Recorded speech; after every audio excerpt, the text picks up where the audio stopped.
Welcome back mga idol. Good morning, no? Pag-usapan natin ngayong umaga na to, idol, ay tungkol sa kamatis. Ito, kamatis, no? Ang kamatis ay sagana sa lycopene, potassium, vitamin C at vitamin A na nagbibigay ng matinding antioxidant benefits para sa kalusugan ng puso, balat at mata. Oh, maganda pa guys, kamatis, no? Kaya pala minsan ang mahal nito kasi maganda pala to sa ating kalusugan, no? Ang kamatis.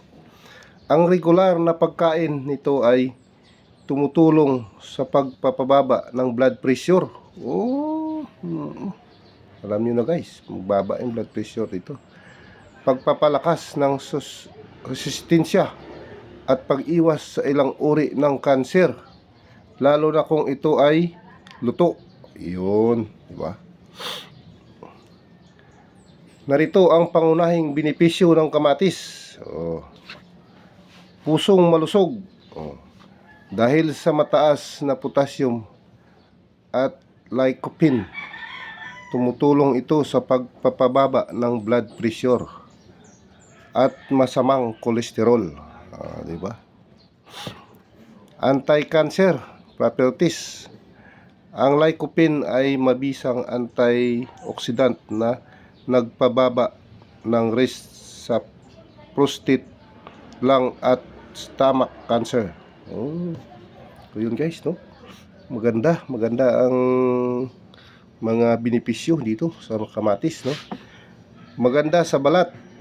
Ang mataas na antioxidant ay tumutulong sa pagprotekta sa balat mula sa damage ng araw at pagkakulubot. Kaya pala yung mga Chinese, no, makinis yung kutis kasi siguro mahilig sila yan sa kamatis, no, mga idol. Malinaw na mata. Mayaman sa vitamin E na mahalaga para sa paningin at pag-iwas sa mga problema sa mata. Kakain tayo nito parati guys, no? Sa ng kamatis pala. Buti nalaman natin, no? Kailangan malaman natin. Pampalakas ng immune system. Mataas sa vitamin C na panlaban sa infeksyon at sakit. Iyon. Maayos na digestion. Ang fiber content nito ay mabuti para sa tiyan at nakakatulong maiwasan ang TB. Di ba? Layo ka pa sa TB, guys. Ito. So, mga tips sa pagkain, guys, ito. Mas epektibo ang lycopene sa kamatis kapag ito ay niluto gaya ng sa sarsa, sabaw o gisa kaysa hilaw. Ibig sabihin, mas maganda pala ito guys, ihalo sa mga pagkain natin tapos kainin natin, no? Kasi mas maganda daw, yun daw ang mas maganda magkain ito, no? Pero basta importante kumakain tayo nito guys para mas malusog tayo.